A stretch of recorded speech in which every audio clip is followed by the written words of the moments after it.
అందరికీ నమస్కారం. నా పేరు పులి లక్ష్మయ్య, తెలంగాణ రాష్ట్ర అవుట్సోర్సింగ్ జేఏసీ చైర్మన్ మరియు అధ్యక్షుడిని.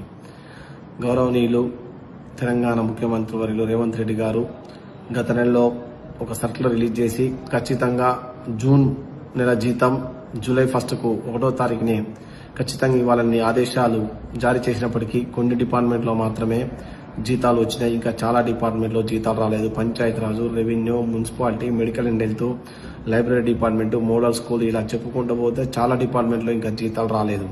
కాబట్టి ప్రజాప్రభుత్వం ముఖ్యమంత్రి గారు తక్షణమే దీని మీద స్పందించి ఏ డిపార్ట్మెంట్లో అయితే 1వ తారీఖు జీతాలు చెల్లించలేదో ఆ అధికారులపైన, ఆ ఏజెన్సీలపైన కఠిన చర్యలు తీసుకోవాల్సిందిగా రాష్ట్ర జేఏసీ నుండి ప్రభుత్వాన్ని కోరుతా ఉన్నాం.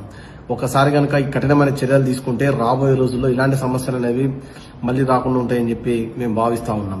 ఎట్టి పరిస్థితుల్లో ఆగస్టు 1 నాటికి తెలంగాణ రాష్ట్రంలో పనిచేస్తున్న ప్రతి అవుట్సోర్సింగ్ ఉద్యోగస్తుడికి ఖచ్చితంగా 1వ తారీఖు జీతం వచ్చే విధంగా ప్రభుత్వం కఠినమైన చర్యలు తీసుకోవాల్సిందిగా కోరుతా ఉన్నాము. అలాగే అవుట్సోర్సింగ్ ఉద్యోగస్తులారా ఒకటి గమనించండి, ఇక రాబోయే రోజుల్లో మనందరం కూడా రెన్యువల్స్ కోసం ఫైనాన్స్ డిపార్ట్మెంట్ చుట్టూ తిరగాల్సిన అవసరం కూడా లేదు. అలాగే జీతాల కోసం, బిల్లుల కోసం అధికారుల చుట్టూ తిరగాల్సిన పనే లేదు. ఖచ్చితంగా ప్రభుత్వం వాటికి సంబంధించిన ఆదేశాలు జారీ చేస్తుందని మనకు నమ్మకం ఉంది.